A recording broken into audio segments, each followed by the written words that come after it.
အားလုံးပဲမင်္ဂလာပါရှင် Let's Watch Together Channel ကနေပြန်လည်ကြိုဆိုပါရရှင်ဒီနေ့ပြောပြပေးမယ့်ဇာတ်ကားကတော့2026ခုနှစ်ရဲ့ Indonesia Horror Movie တွေကလူပြောများနေတဲ့ Kafir the Spirit Gate ပဲဖြစ်ပါတယ်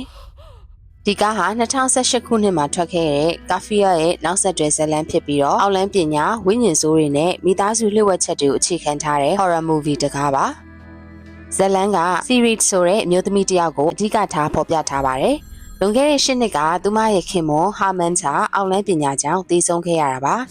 အဲ့ဒီဖြစ်ပြီးတဲ့နောက်မှာ series ဟာသူမရဲ့သားသမီးတွေနဲ့အတူဘဝတစ်တစ်ခုကိုစတင်မှုစူးစမ်းနေခဲ့ပါတယ်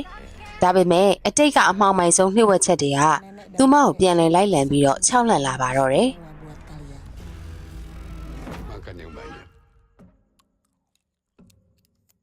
ဒီနေ့မှာတော့ series ရဲ့ဖခင်က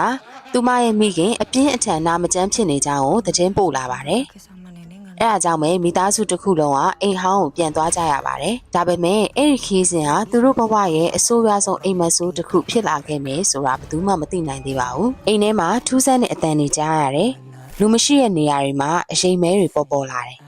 ညအချိန်ရောက်တိုင်းမမြင်နိုင်တဲ့အရာတစ်ခုကသူတို့ကိုစောင့်ကြည့်နေတယ်လို့မျိုးခံစားနေရတယ်။တဖြည်းဖြည်းနဲ့စီရီဟာဒီဖြစ်ရက်တွေဟာမတော်တဆမဟုတ်ပဲနဲ့သူမဖုံးကွယ်ထားတဲ့အတိတ်ကအပြစ်တစ်ခုနဲ့ဆက်ဆက်နေကြအောင်သူသိလာရတယ်။အဲဒီလျှို့ဝှက်ချက်ဟာတမိသားစုလုံးရဲ့အသက်ကိုပါချင်းချောက်လာပါတော့တယ်။သူတို့ရင်ဆိုင်နေရတာတာမန်တရေတကောင်မဟုတ်ပဲနဲ့နှစ်ပေါင်းများစွာစောင့်ဆိုင်နေခဲ့တဲ့ကလစားချေမှုတစ်ခုဖြစ်နေရပါ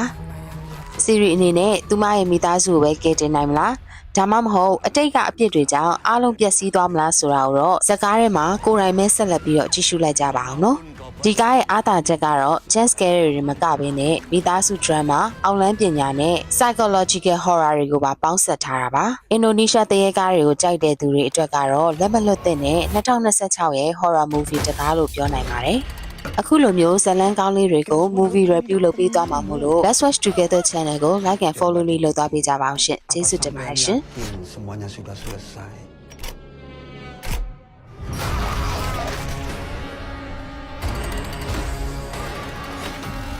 Let's watch together.